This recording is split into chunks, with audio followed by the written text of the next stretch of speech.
Well, the regular blood sugar monitoring, the insulin injections, the constant awareness about what you're eating, living with a chronic disease like diabetes can be a real challenge, particularly if you're just a kid.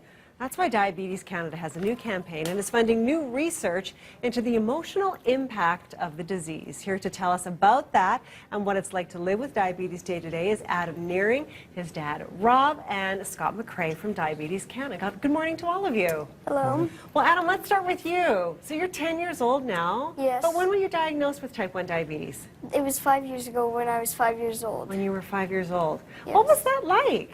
It was very confusing. I didn't really know what was happening. All I really knew is what I'd have to get needles every time I ate, and it was kind of scary for me. I bet it was scary. What it was like for you, Dad, to hear this about your son? I was enormously fearful at first. I'm sure. As a parent, all you ever want for your child is a healthy, happy life, and diabetes can have a negative impact on both, so it was very trying. I'm sure it was. But here we are now, 5 years later. What's your day-to-day life like? How often do you have to check your blood sugar, stuff like that? To check my blood sugar, it's about I'd say maybe 6 times in 24 hours. Wow.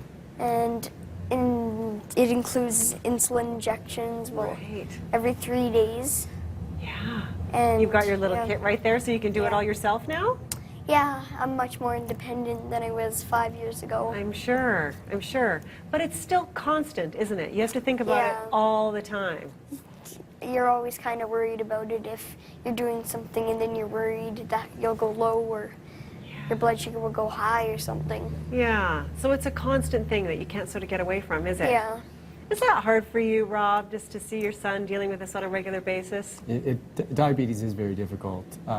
It's extremely difficult because it's so variable, and so you do the same things every day, so the same amount of insulin, same amount of food equals widely variable blood sugars, and so the math never adds up, and so it can really wear you down. For sure, it's a constant struggle, isn't it? It is. Wow. It never So goes away. Scott, this is something that you really are aware of at Diabetes Canada, and you want to do something about it.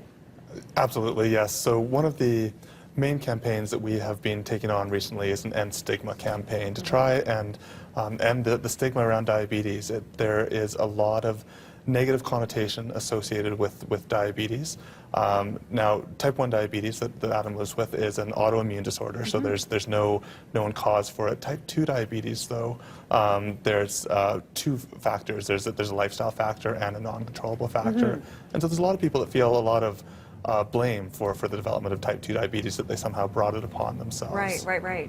So you want to change that around. So you've got a new campaign. Yes. And you've got new commercials that are airing, and they're very impactful. I mean, I was watching that, and as a mom, I was just heartbroken at it, and my heart really goes out to these families that are dealing with it.